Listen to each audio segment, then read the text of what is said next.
स्किज़ोफ्रीनिया एक ऐसा मानसिक रोग है जिसको कि गंभीर मानसिक रोग कहा जाता है।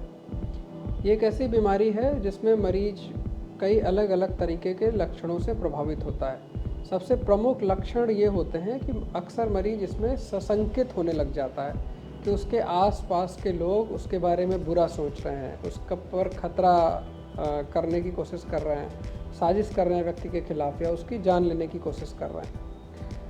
फिर उसको ऐसे भ्रम हो सकते हैं कि लोग उसके बारे में ही बात कर रहे हैं, उसका पीछा कर रहे हैं। कई बार ऐसे लोगों को इस तरह के भ्रम होना कि जैसे मैं बहुत विशेष व्यक्ति हूँ, मेरे में अंदर कुछ विशेष पावर है, क्षमता है, या मेरे पर दूसरे लोग काबू कर रहे हैं, मेरे विचारों को, मेरे व्यवहार को नियंत्रित कर रहे हैं। इस तरह के कई भ्रम पैदा हो सकते हैं लोगों को।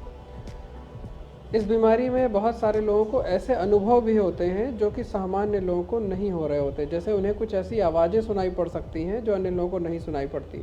उन आवाज़ों में उनको लगता है कि लोग मेरे बारे में बुरी बातें कह रहे हैं, मुझे आदेश दे रहे हैं, मेरे बारे में गाली गलौज कर रहे हैं। इस तरह के बहुत सारे अनुभव उनको महसूस होते हैं। जब ये बीमारी किसी व्यक्ति को होती है तो उसका व्यवहार भी बदलने लगता है। अक्सर वो लोग गुमसुम रहने लगते हैं, अलग थलग हो जाते हैं। कई बार मरीज एग्रेसिव भी होने लग जाता है कि वो आक्रामक हो जाता है, लड़ाई झगड़ा करने लगता है और परिवार वालों की बात मानना बंद कर देता है।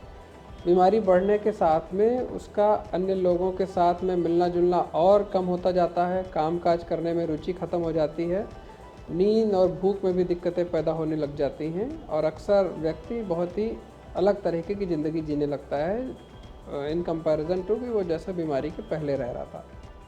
स्किज़ोफ्रीनिया लगभग हर 100 में से एक व्यक्ति को होने की संभावना होती है अपने जीवन काल में। तो 1% इसका लाइफ टाइम प्रेवलेंस है।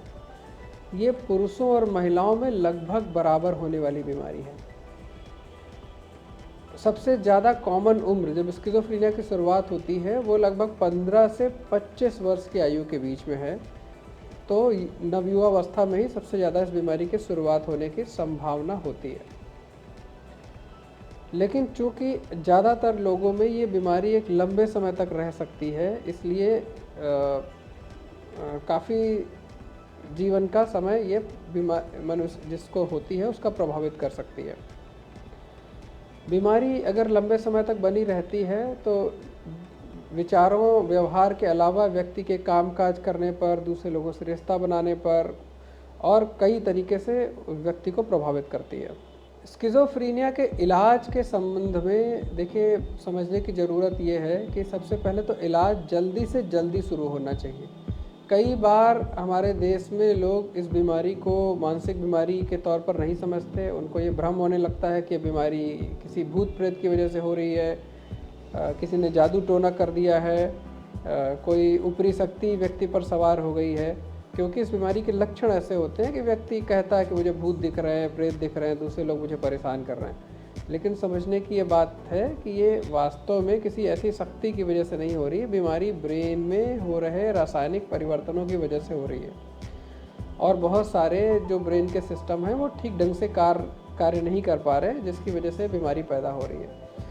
तो इस बीमारी का जल्दी से जल्दी डायग्नोसिस होना चाहिए, जिसके लिए उसे किसी मानसिक रोग विशेषज्ञ के पास ले जाना चाहिए। मानसिक रोग विशेषज्ञ व्यक्ति की हिस्ट्री लेते हैं, परिवार वालों से बातचीत करते हैं और अक्सर ये प्रक्रिया ही डायग्नोसिस के लिए सफिशिएंट होती है। कुछ केसेस में मरीज को ब्लड्स की जांच, सीटी स्कैन, एमआरआई जैसी जांचें करने की आवश्यकता होती है। सभी लोगों में इस तरह की जांच करने की आवश्यकता नहीं होती है। एक बार जब इस बीमारी की पहचान हो जाती है तो इसका इलाज का प्रमुख तरीका दवाइयाँ हैं।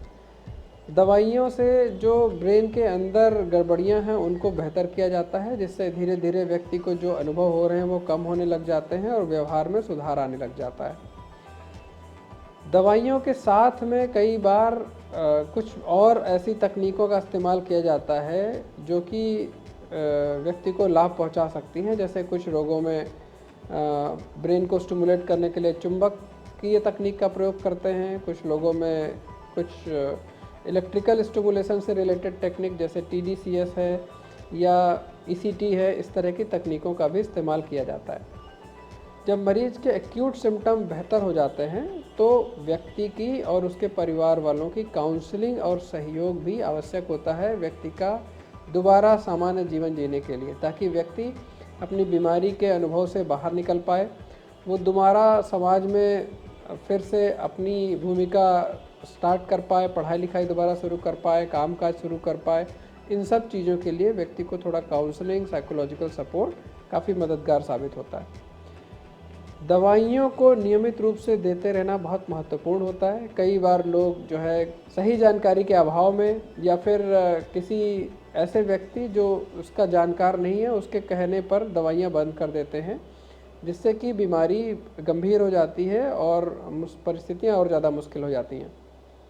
तो निरंतर डॉक्टर की सलाह से दवाइयाँ देते रहना बहुत महत्वपूर्ण है। मरीज के सही हो जाने के बाद भी कुछ लंबे समय तक दवाइयों के चलाए रहने की आवश्यकता होती है। तो इसलिए परिवारजन और मरीज ठीक हो जाने के बाद भी बिना डॉक्टर की सलाह के दवाइयों को बंद नहीं करना चाहिए।